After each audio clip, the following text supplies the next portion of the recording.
way. It's just, nobody cares about it. Apparently not a great hero. I still think that maybe the Hilda is already rogue. The Baksha maybe not flexible anymore than it is his jungle. Let's work around that assumption, and it is Kalea Farsa. Great combo. If we end up Uranus into Baxia, it's not the worst matchup possible for him. Maybe if you like mess up hard at level 1, but other than that, you should be able to kind of get in and out of these fights relatively easy at max stacks. You just never take the EXP crab. You just leave it there. Yeah, just the farm. Oh. Okay, glue works as well. Joy as an assassin makes a lot of sense. Still, plenty of, again, there were a lot of jungle options open. Let's just pick your poison at this point. The glue is relatively interesting because I feel like as much as the Uranus probably would have been helpful, the Baxia is just too much of an issue. The little globlets, little tiny Patricks, are able to actually absorb the damage from Baxia. I love how we already assume that he's going to be using the Patrick skin. I mean, if you're not, you're trolling, right? It clearly gives you more power. Yeah, if the Patrick doesn't come up, I'm going to request for a pause myself.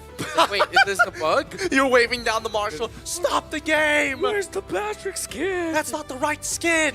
Okay, we did get to see the Glue Arlot matchup yesterday, and it was more of a battle outside of the lane and more of their effect when it came to the big major team fights when they were all together. Baksha jungle getting showed early. This is a Black Sentence comfort, it feels like, something they are used to playing in LATAM. It's game number 1 of our second series, LATAM versus Malaysia. Black Sentence versus CG. I want to bring this vibe in this real quick first. Do you have a preferred lineup at the end of the draft? Smash them.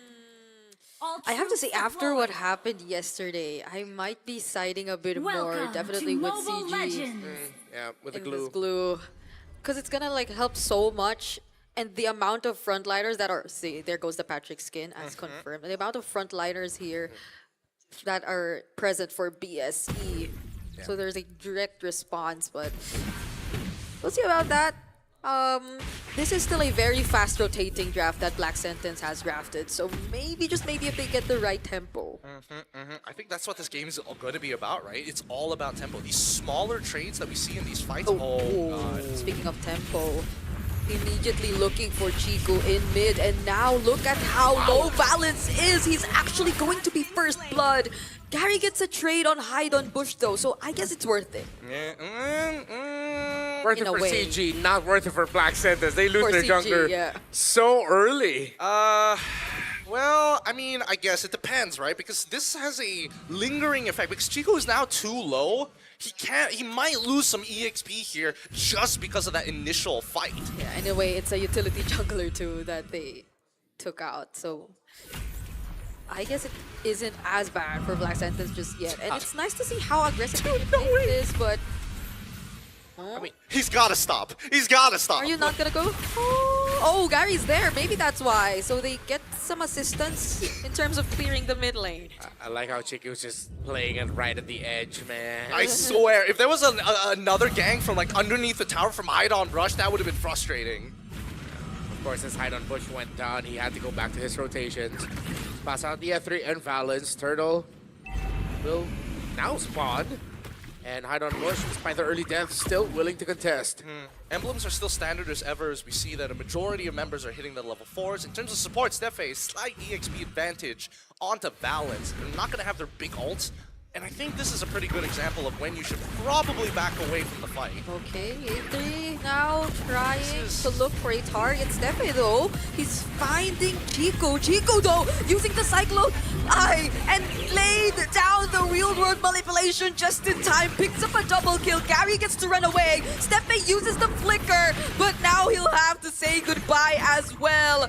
Yeah, 3. Can he take him down? Why? Gary helps him, but he gets taken down instead. What?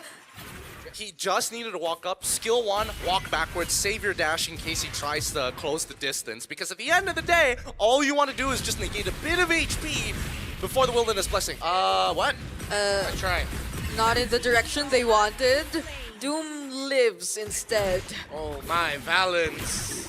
Doom, of course, not backing Purify. That's just Flicker, and he didn't even use it. Oh my goodness, Chico in it! Early shutdown by Steffi. Now you see the Black Sentence plan, right? They're trying to target Chiku as much as they can, and they know that he can take this type of pressure. They know that Steffi can get onto him for free because Valence is looking on the opposite side. I'm not looking to try and peel just yet. I want big sets, and I want to make sure that Shin will never feel comfortable to actually feathered airstrike. At least Valence able to hold away for his boy, catches back up. Yeah, row mid trio. Focused rotations by both. Just a slight lead here for Steph on the Hilda. Both did pack Encourage, but he did get 2 kills already. Skypiercer rush for Doom after building the Fury Hammer. Oh, they spot Valence here. Curse of the Crowd connects, and now Orochi dives in. Using the final slash as well. Gary finding the targets, and they will trade out Orochi for that. A roam for an EXP lane. Yep, very worth it, especially since Orochi had the flicker for it as well. So they know that this upcoming fight, Orochi's not going to be able to do too much and can't make a super play of his own to turn those tides. But they got to be careful because now Amzik is having to deal with a lot of pressure from the 3 members of Black Sentence as they look to position for this upcoming turtle. Great follow-up by Orochi. Hopefully we get to see more link-ups like that. Final slash, make it worth. Once again, Hide on Bush starting things up for Black Sentence. There's the Yo. counter real-world manipulation though, but Valence, before he even gets to complete the Way of the Dragon, gets bursted down. Hide on Bush now gone as well. Gary still finding Orochi, and Amzik joining the fight helps so much in terms of the damage that CG Esports is able to throw out.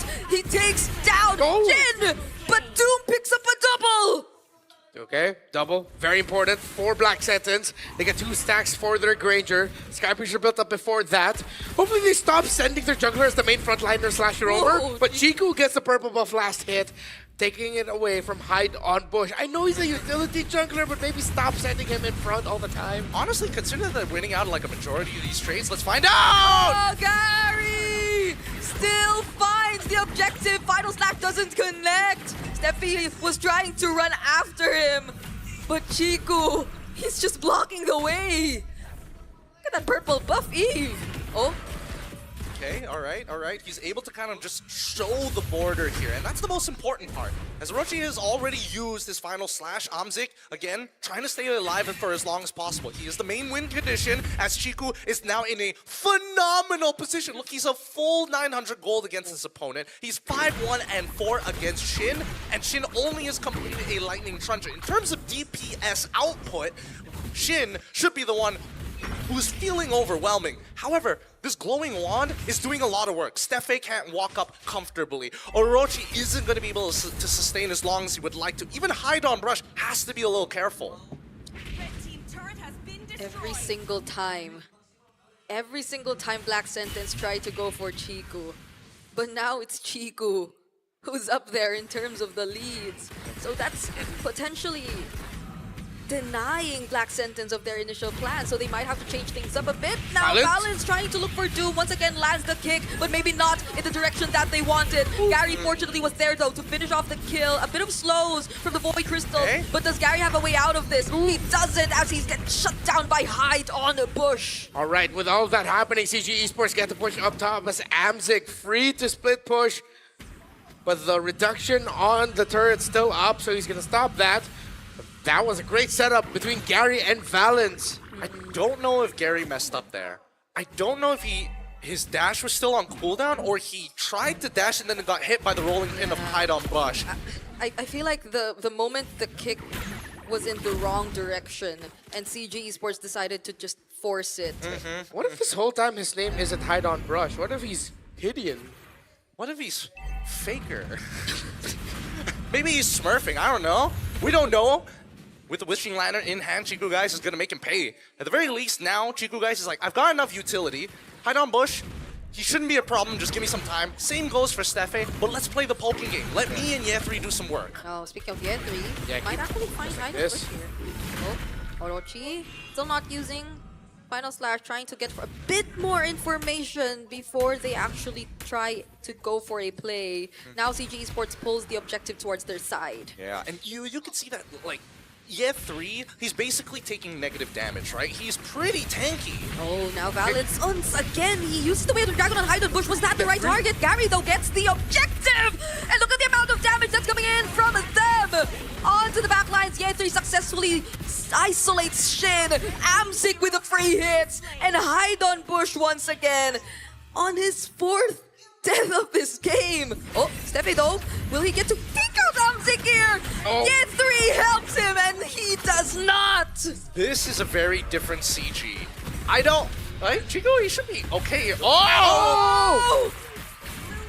Oh! Lethal Still ignition. gets him with a lethal ignition. Burn too. What? Lots of fights, very scrappy. 24 kills. As we're heading into the 9th minute of the game, folks. This has been one of the bloodier battles we've seen here at M7. Chico giving a huge shutdown over to Shin, though. I don't know if that was worth it, because now Shin is in a much better position now to actually scale back up into this game. And Ye3, let's see, does he have any MR? He's halfway there. Okay, still in the process of it.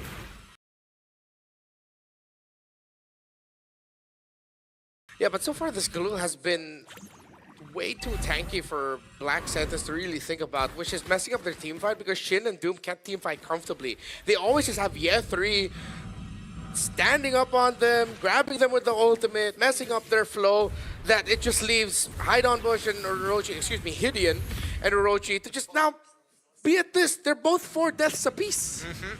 Yeah, I think they have to think about the glue first before they start really fighting heavily, because it seems like the idea of, all right, let's ignore the glue, he's just gonna be there, is not working out well for Black Sentence. I think that Shin and Doom need to split up, right? Because we know that Ye3 is going to try and get on a one or the other target, but Shin has Purify and Doom has Flicker. I would say that Purify is probably a more expendable spell in a lot of these situations, and considering that Orochi wants to displace his targets, I think the biggest problem right now is that half the fights that we see is Black Sentence chasing, and then by the time they realize that it's, oh wait, this is a potential trap, CG has already initiated, right? So start first, figure out where Chiku Guys is. If they look like they're doing something silly, there's a good chance that Chiku Guys is probably going to catch you at max range with RWM. Because Ye3, every single time, he just links up with Gary, or Gary decides to link up with Ye3. So whoever he gets to find, and it's a bonus if they get to find Shin and Doom close together. So that's I mean, it's try to say, oh, what a kick! Good. good. They get to find Orochi, have the right amount of damage, and Gary once again onto the back lines. Still, somehow, Doom survives though, but that will then result into CG freely taking this Lord. Yep, they should be able to get this. Yeah. I don't want to jinx it, but looking that Doom is going to the top side of the map and Steffe is just hovering around, it should be a guaranteed secure. Chico has really set the tempo here for CG, 6-2 and 7. Yeah, once again, the link up. Black Santas has way too many divers and ultimates. Can Valens actually stop Doom from getting back? Ah! The last phase of the G could though! Wait, but then might the get punished. damage from Doom is a bit too much. He gets to deny the recall though. But Haidon Bush and Shin are there to help. And even Ye3 was looking for a potential interception. Well, at least it didn't surmount too much, but now BSC at full fighting capacity, ready to deal with this upcoming Lord, despite being 5.2k down. And I think that it's a good approach. CG understand that their biggest problem is that if they initiate, Orochi could counter-initiate with Flicker, Final Slash. Oh, I don't know if that was... The damage though. I don't think that was necessary. Yeah, Orochi didn't need to burn that. Now they're not going to have a Flicker and Final Slash for this defense, which means that second tower down, they'll be able to take the second tower up top. And Black Santas will now have to play from a massive deficit. What I like about CG Esports in this game so far is that it feels like there's always someone somewhere. They're fighting one way, Gary can easily access the back line. Oh, Gary's a little bit still catching up to the team fight. Ye3's already on them. Of course, we know how many angles Valens can initiate through. Well, Chico and Amzik have just been having the time of their life. Yes, it's 2 deaths on Chico. It's a single death on Amzik. But majority of the team fights that we've seen them in have been just them comfortable. Yes, they'll take some damage. Maybe they'll die here and there. But overall, it's a much better time compared to Doom and Shin, who it seems like every team fight is so demanding for them because all the members of Black Santas decide to move forward and dive together. No one's really really peeling for the back. Yeah, nobody is designed to peel for the back. Maybe there's like an argument for like Steffe to like buy a little bit of time, but really you're not stopping Gary if he plays it perfectly, and that's the big issue. And I think when we're looking at how Bush and Orochi need to kind of like position themselves, a lot of it boils down to whether or not they see Amzik or Chiku, guys. And now that Chiku is super far ahead, he's getting free poke on the front line. So when that happens, when Chiku comes up to go for that poke, Orochi needs to have his flicker final slash to punish. Yeah, and the way that CG are making sure that they're positioned from the opposite side of wherever the final slash could come from. When we saw that even from Amzik earlier when he was handling the top lane, Orochi couldn't do much. Couldn't even commit on the final slash because they wouldn't be really putting Amzik in a dangerous position nonetheless. So now they're left to just defend with this 6.5k gold lead in the hands of CG Esports. But Valence, okay, he gets revealed by the Magic Sentry. When we hit critical mass and somehow Black Sentence can come back through this, no way. Can they actually? Should be fine. Yeah. Oh! Once again, Doom might just be safe from this feathered airstrike too, dealing a lot of damage, but there's the real world manipulation and the electrifying beats! Gary makes sure the job gets done, but then he goes down to Amzik still here, however, and there goes Ye3. Might have to get out of this though, because now they force the fight under the turret. Chiku finds the kill onto Steffe, and a mega kill for Amzik comes through! It looks like it could be more here. Black Sentence forcing out the feathered airstrike from their own shin just so that they can defend. What? Oh, since the feathered airstrike was used on the minions, now they can missed still stun. go for a Oh, he's dead. round two! Purify! Forced kid. out of Shin! And it's a wipeout! CG Esports successfully take down all 5 members! This kid, wow, had he survived that, that was an endgame scenario. Chiku and as well as Valence would give up their lives to save that last minion, and they would just close out the game. He saw the stun come out, instantly flickered. He does not want to be disrespected like that. They've got to be careful. Amzik is playing a strong game here today. Even Doom, he's playing pretty strong, but the problem is that there's too much CC targeted towards him. The gameplay for Valence is, or the game plan for him, told by CG is, dude, just kick Doom, even if you kick him the wrong direction, it's fine. Force out his flicker. I'm okay with it because every time they see that the flicker's gone from Granger, Gary has the easiest dive of his life just taking down Doom. And that's like 80% of the damage Black Sentence can dish out in a regular basis. Then they'll have to turn it around and play solely through their Farsa, who, again, it's so difficult for this Farsa to play. Oh, Haidon Bush once again alongside Steffe and Orochi. They actually find a 2-man set with the final slash, but Gary once more. Who's gonna stop Gary from doing this? Haidon Bush falls next, and Gary still reaches for Shin. Steffe all alone, and finally the angle's right. Once more, CG Esports with the wipeout. Beautiful, beautiful work coming in from CG's side. This is the, honest to God, this is the first time I've seen them play in this way. It's new, it's unique, I like it, and it truly speaks the brand CG. If you are gonna die, I will make your life worth it. 40 kills.